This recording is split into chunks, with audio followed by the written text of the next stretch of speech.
Assalamualaikum warahmatullahi wabarakatuh.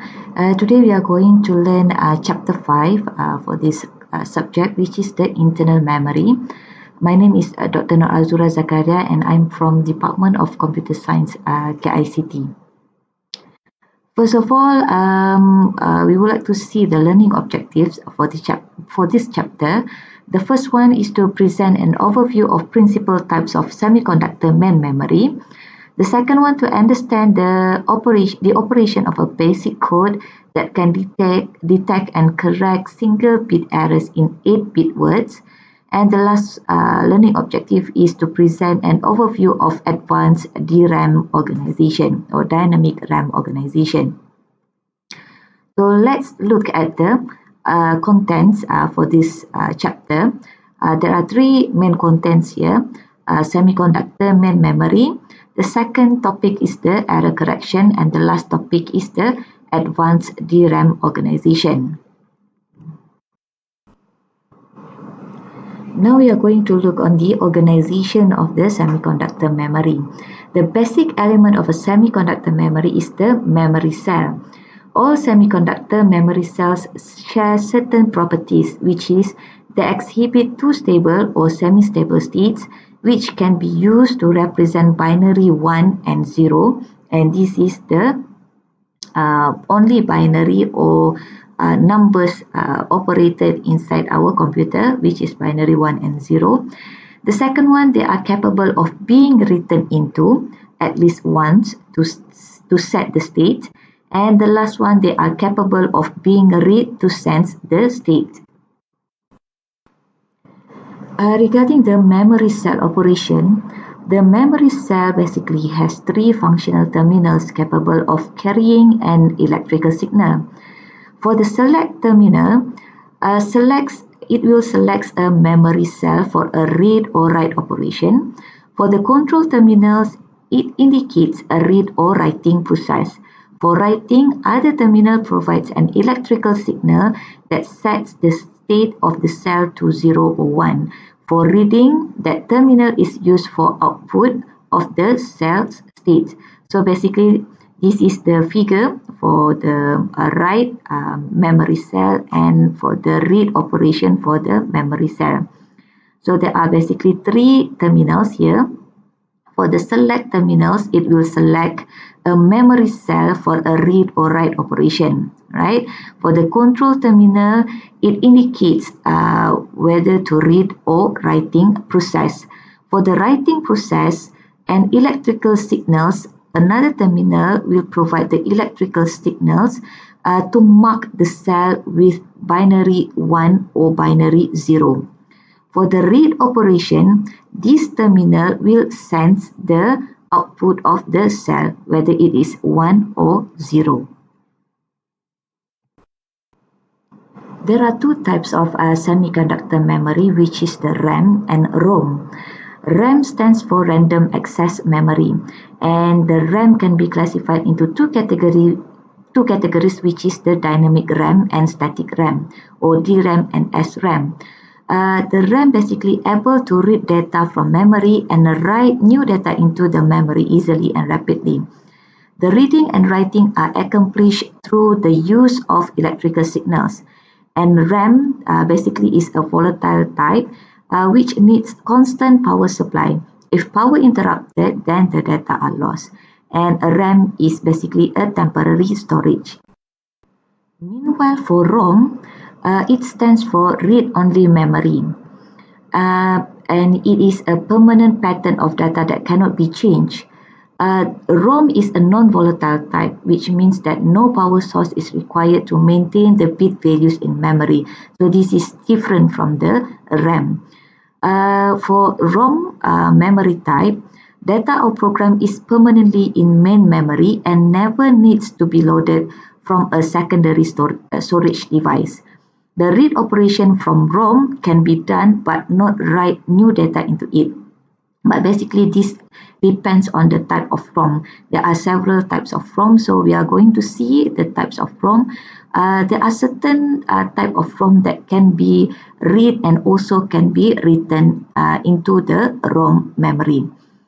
Basically, a ROM is created like any other integrated circuit chip, with the data actually wired into the chip as part of the fabrication process.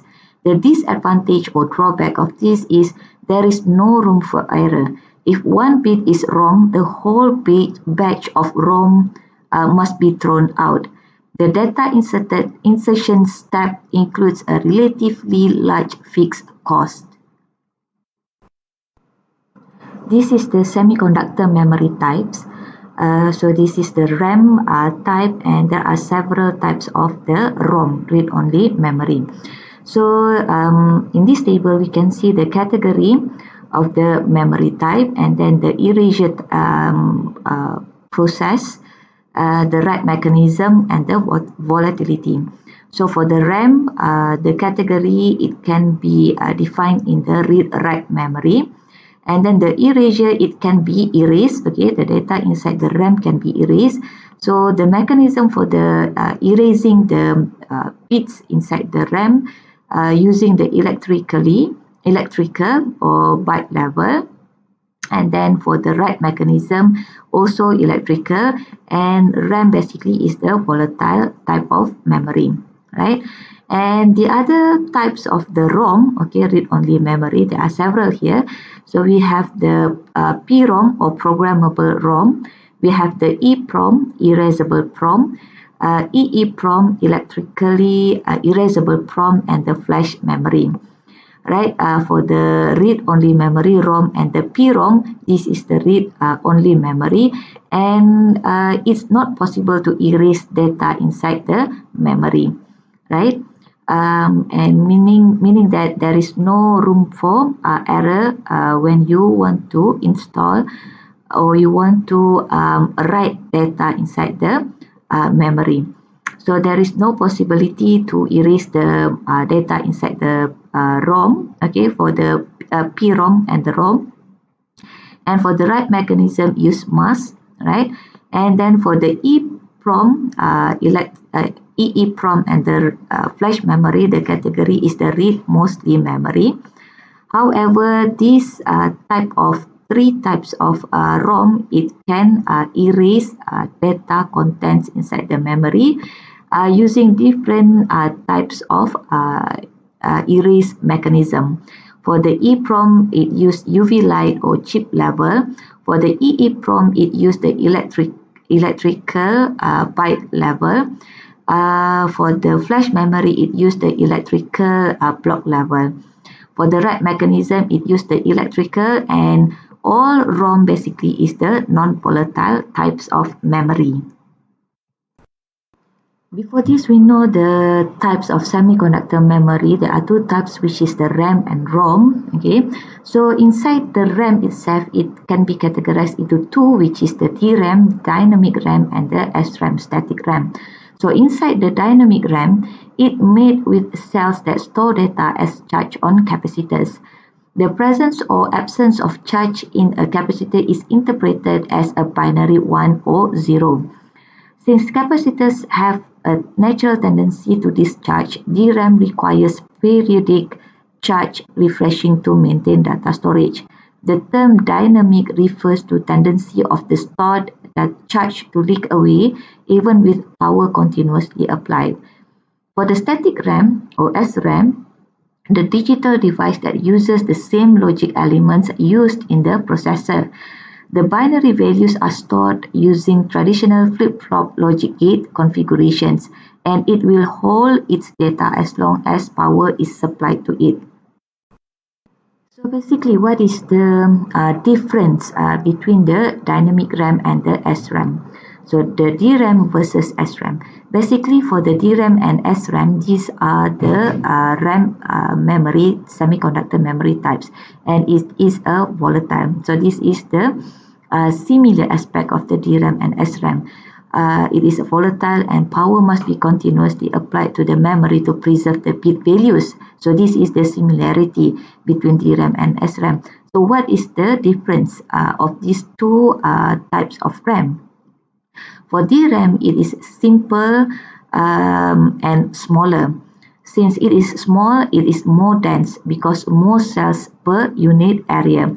and DRAM basically less expensive, and it requires the supporting refresh circuitry, which tends to be favored for large memory requirements. And basically DRAM is used for main memory. Compared to the SRAM or static RAM, it is much more faster, all right, since the SRAM is much more faster compared to the DRAM. It is basically used for cache memory, both on and off chip. How about the ROM memory, the read-only memory, right? So basically there are several types of ROM, which is the PROM, EPROM, EEPROM, and flash memory. So before this, we see we already seen inside the table, okay, the different types of the ROM. All right. So basically, the PROM is less expensive alternative. These are the non-volatile and may be written into only once, right? The writing process is performed electrically and may be performed by supplier or customer at a time later than the original chip fabrication. The special equipment is required for the writing process. It provides flexibility and convenience, and it is also attractive for high volume production runs. For the EEPROM, this means the erasable programmable read-only memory. Erasure process can be performed repeatedly, more expensively than PROM, but it has the advantage of the multiple update capability. The special equipment is required for writing and erasing process. For the EEPROM, it stands for electrically erasable programmable read-only memory. And this chip basically can be written into at any time without erasing prior contents. Combines the advantage of non-volatility with the flexibility of being updatable in place, and it is more expensive compared to the EEPROM. For the flash memory, this is the intermediate between the EEPROM and EEPROM in both cost and functionality. It uses an electrical erasing technology, does not provide byte-level erasure. So the microchip is organized so that a section of memory cells are erased in a single action of flash. The interleaved memory basically is a way to organize the memory banks. The main memory is composed of a collection of DRAM memory chips. A number of chips can be grouped together to form a memory bank. So you already know that the interleaved memory is a way to organize the memory banks. Each bank is independently able to service a memory read or write request, so that a system with k banks can service k requests simultaneously, increasing memory read or write rates. If consecutive words of memory are stored in different banks, then the transfer of a block of memory is speeded up. Now we are going to look at an example of the special equipment for writing and erasing process for the EEPROM. So inside the EEPROM is already stated that it requires special equipment for writing and erasing process. So what is the example of the writing and erasing equipment? So this is the device, okay, the example of the devices to write and erase the EEPROM. Okay, so this is the example of the device to write the EEPROM, and this is the example of device to erase the EEPROM. So basically the organization will place the EEPROM, okay, the EEPROM into the designated slots, and a writing process can begin. Same to the device erase, okay, so the EEPROM will be placed inside this device, and erasure can be performed. So you can write and you can erase many times by using the EEPROM chip.